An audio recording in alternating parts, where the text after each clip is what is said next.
segment of my garden work, I want to share with you an amazing way I just discovered how to mark my barrels to get them cut. That gentleman down there is my husband and he's working. I just asked him if he could cut my barrels for me. He did say absolutely yes if I could mark them. All right, so originally I usually use my plexi cutting board to mark the barrels after I use my tape measure and my marker to mark them. But this time I said no, I need something that I could expedite the work. So I know I couldn't use the plexi board because that was going to take too long. But then I actually thought of using my mouse mat. No, was going to take longer. So then I came up with this great idea, guys, and I am about to show you what I did to mark my barrels so I can get them cut like right away. Okay guys, are you still there? So here is what I came up with. This is a piece of elastic. Let me show you what it looks like before it's unrolled. It came like this. This is something that can be used on a wig cap. It can be used in dressmaking. So it is very stretchy. So what I did, this amount that I have in my hand, I took it off and then I used my needle and thread, sew it together. Then I will be putting it around my barrel like this to mark the area where I need to cut the barrel. You can either put it above the dots or below the dots, it doesn't really matter. Next, I will be using my marker. Let me go on the other side.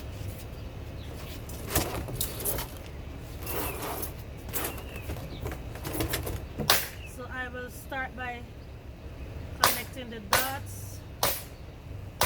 Oh gosh, you need to tell me that my marker is drying out because I had it open.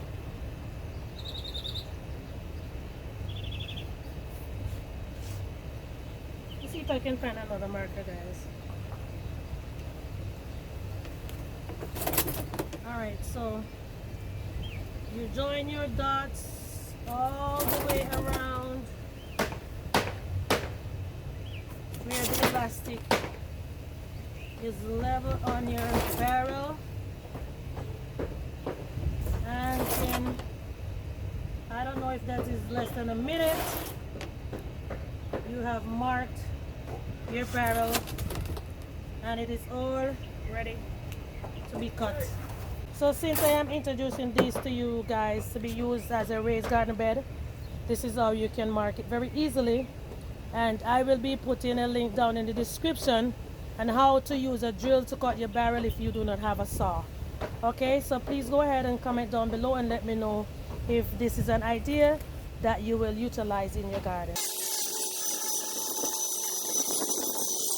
And here they are, guys, all lined up, ready for their names to be called to start working.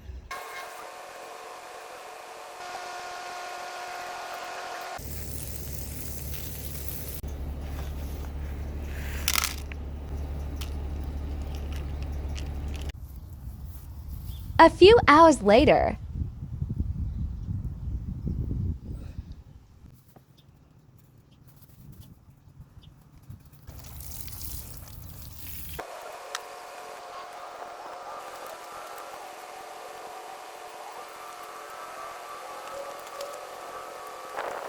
This is a potential area for some flowers or veggies.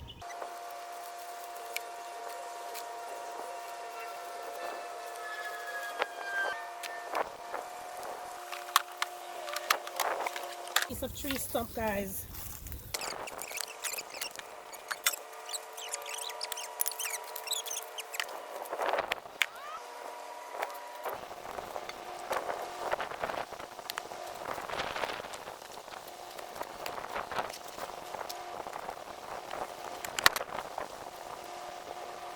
The next day, I was revived and ready for more I am work. now going to add these beautiful zinnias I got from my mom last week, and then I will be mulching the area.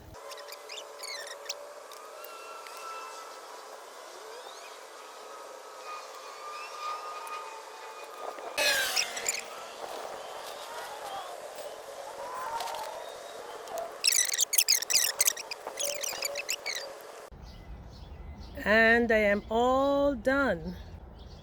So now I have some zinnias in the middle. There's some mint in the front right here, and then I have these marigolds to the side.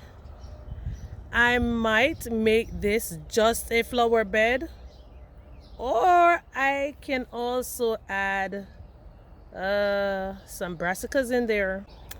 All right, that is it for this area.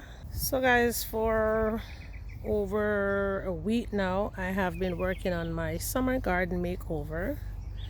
I have already taken out a lot of my cherry tomato plants that was on this side. I still have this arch standing at the entrance of my garden. It does have a lot of cherry tomatoes on it right now. Some of them even looks as if they're overripe. You can know that because of how the vine is looking. I am actually considering right now if I should keep this arch. Should I continue growing these cherry tomatoes? I mean, they are absolutely delicious. They are beautiful. They are firm. This plant is very invasive. It will just keep on growing, growing, growing, growing, growing, and you never know when it's going to stop. So guys, I need your help. I need y'all to help me decide if I should keep this arch or should I take it down. So let me know what y'all think, guys. Should I keep it or should I take it down? Sometimes these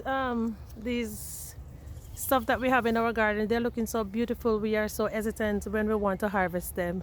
But right now I am going to harvest these cherry tomatoes, and I will just be considering on whether or not if I should keep this arch. All right, stay with me guys while I harvest these cherry tomatoes. I have to show this one in the camera, guys. It is amazing. Look how beautiful it is. Another beaming beauty. And this is why sometimes I do not want to harvest them. So this is the little harvest that I just got. There is not a lot left on the vines, but I can guarantee you that whenever I come back outside, the ones that are remaining, they will be as red as the ones I just got. So guys, this is what the trellis looks like 2 days after it was moved, and it is surely going to be moved again. So most of the tomatoes, yeah, well, not the tomatoes, the leaves are all dried now. Guys, I am still here working in the garden, and I saw this bell pepper.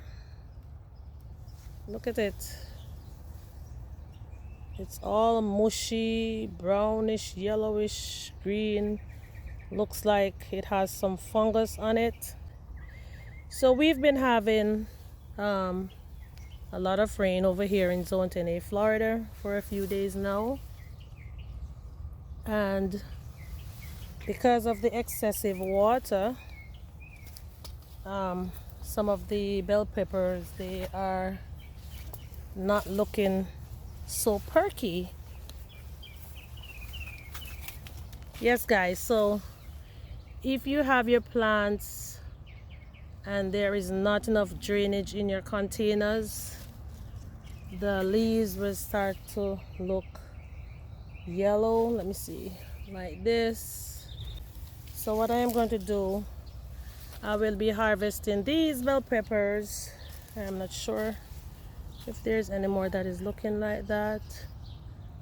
No, there isn't, because I've already harvested most of the bell peppers. So I don't want to lose these guys, so I am going to harvest them right now. Okay guys, and please also bear this in mind that um, your plants can actually, the leaves can actually look yellow, not only because of overwatering, but it can also be a result of underwatering as well. But in my case right now, I think they're being overwatered because of the excessive rain that we've been having. So I'm getting my bell peppers before I lose them. And a quick fix for the yellowing, guys, we can use I think some hydrogen peroxide to water the plants, and then we'll just watch them grow healthier and stronger. All right, so I will be getting the ones over there too. Okay, these were already getting bad, so these are the ones that I will be using first. I should have taken the other basket because this one cannot hold everything. Look at this one. All right, so the peppers are on top of the tomatoes now. Lord have mercy. I am so thankful. I am so grateful. I am so blessed that I am able to come out in my backyard garden and harvest bell peppers and the cherry tomatoes, callaloo. So after all is said and done, guys, I did manage to get a little callaloo harvest, and I will be preparing this in a little while.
Almost forgot the onion.